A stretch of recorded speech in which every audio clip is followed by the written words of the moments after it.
So I feel inclined to switch on the camera and talk about death because it's been something that has obviously been on my mind a lot this past week as well as the past few months.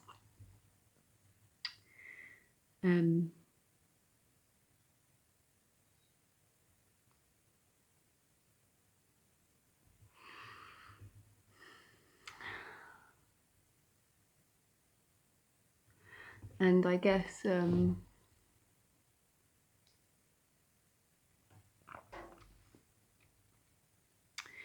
me personally, it's big in the forefront is Steve and Mum,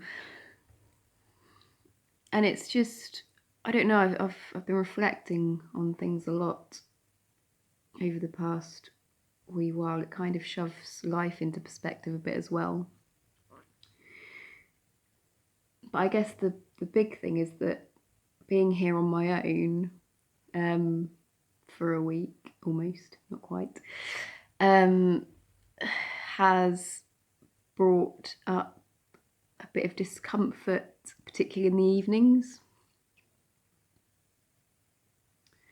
Like I've had to keep a light on overnight, just a lamp on in the corner, just, I don't know, just for a bit of safety or feeling of safety.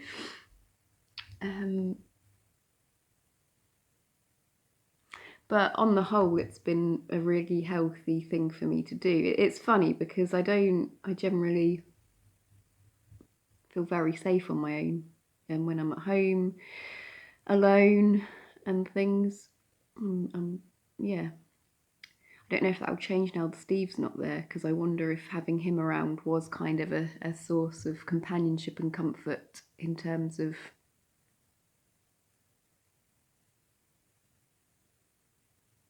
feeling safe at night. I'm not sure. That's something to find out as and when that time comes. But anyway, it just led me to think about death and fear around death. And I mean, for me, with my mum, that was the first time I had seen a dead human body. And I mean, I'm 33, so it's 33 years of my life before seeing a human body, and it shifted something. It was, I don't know, it's made me a lot more at peace with things. Like after Steve died, like prior to Mum, I just thought, oh, like I've had pets in the past, companion animals in the past, and they've died, and it's like, okay, we've got to bury them now. They've got to go somewhere. There was a bit of fear around having them in the house, but my mum died over New Year's time, like 30th of December, and so there was a bit of delay in her body being removed, and also there was a desire for her to stay there for a few days as well anyway. And I never thought that was possible, because it had always been, okay, like an animal's died, get it in the ground. Just to have that kind of time to process and to visit and to be with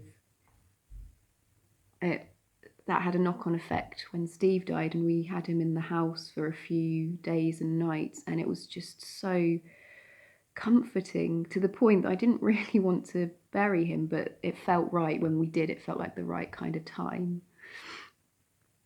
But then this leads me on to kind of fear, and how fear is essentially the unknown. It's like we're scared of the unknown. And so for 33 years, I've had not having that exposure, particularly to human death,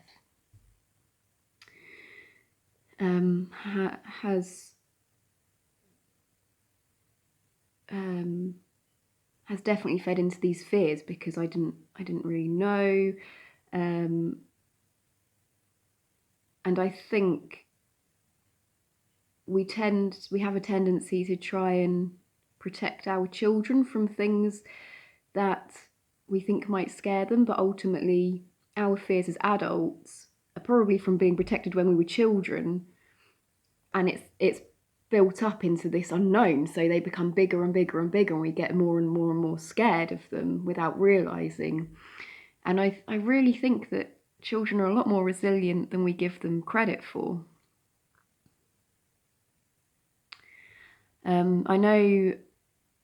I know with all the love and all the kindness and all the best intentions, I was protected from when grandparents have died.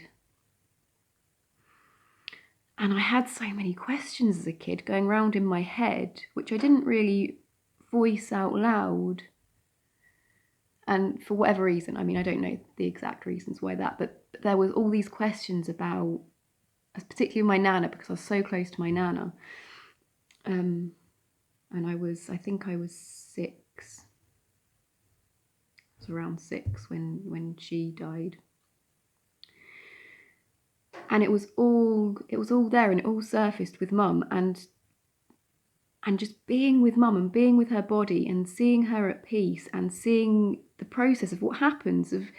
It's a natural process. Everything dies. It's part of a cycle, and yet because it's such an unknown, we shield ourselves from it. We don't talk about it, and it becomes a bigger and bigger and bigger fear. And yeah, I just think it's very easy to project our adult fears onto our children and then impart that fear, and it's not intentional. Like, that's not what I'm saying, but it's just this deeply reflective time, and I'll check it's okay to share this story if I put this recording up with my sister. But with my mum dying, there was the whole question around my niece, my sister's daughter, who is 4, around her, how we're going to deal with Nana's death with Harper. Because Harps and her Nana were very close.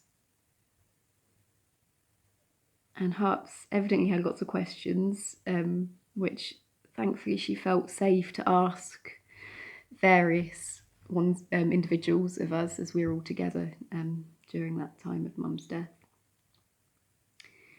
And in the end, she was able to see her Nana.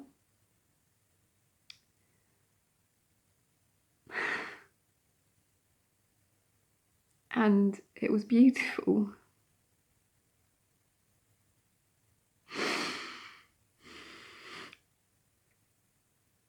She was very curious and very inquisitive, and not just to Nana, but also to us and our reactions. There was a little music box by Nana's bedside, which we'd got her for Christmas, and Harps played it to her. And then she continued on. We went away, we played, and in the play came playing death, playing dying. And it was just like, oh, she's totally processing this in childlike ways. And when we were playing with little toys, it was like, okay, one of them's died and the rest are sad and things. And then we took it in turns as well. There was one bath time and we took it in turns to play dead. She said, right, I'm going to be dead and you're sad for me. And so we did that. And then she's like, right, now you're dead and I'm sad for you. And it sounds morbid, but it's beautiful. It's like, I can't...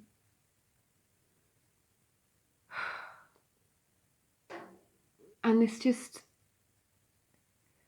feels like so important to share. Because reflecting on my own process of this, and seeing and spending time with Mum after the essence of who she was had gone, where, who knows.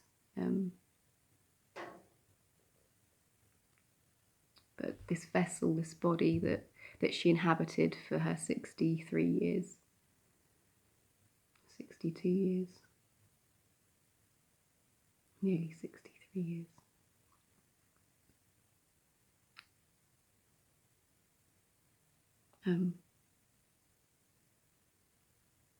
Yeah, just there, just peaceful.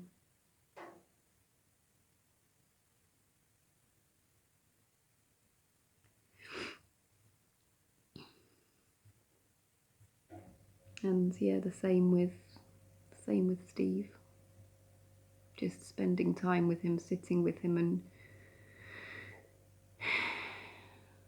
and yeah, there's so much grief, there's so much heartache and pain.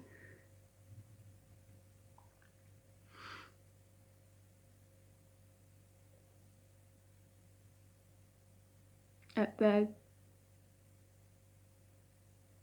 them being gone in the form that I've known and loved them as.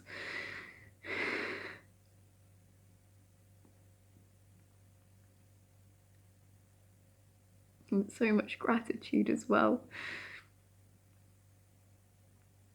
to have known them and to have felt their love.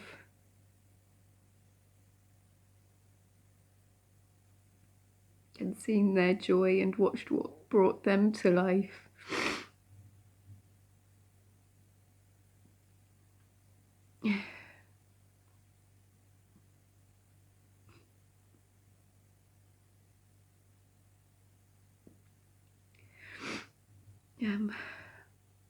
So yeah, I just don't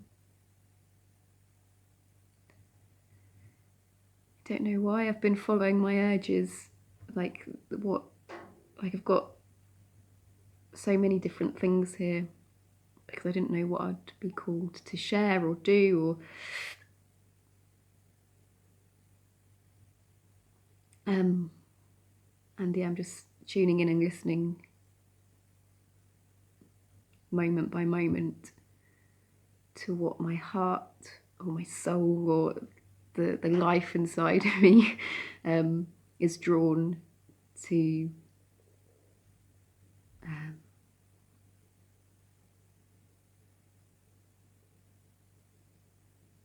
Drawn to getting immersed in next.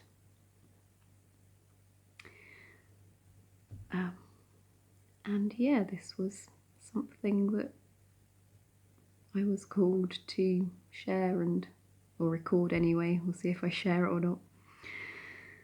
But even just for me, just speaking this out and thinking about it is powerful in itself. Just a disclaimer to add, I'm not condoning like dragging your children to like the bedside of a dead relative. But it's more about giving the choice, empowering them with the choice. So again, with Harper, she got the choice and she really wanted to see her Nana. Like she really wanted to see her. So we supported that. So it's more about offering ownership to the individual and then supporting them in the decision they make. I just thought it was important as an afterthought to add that in.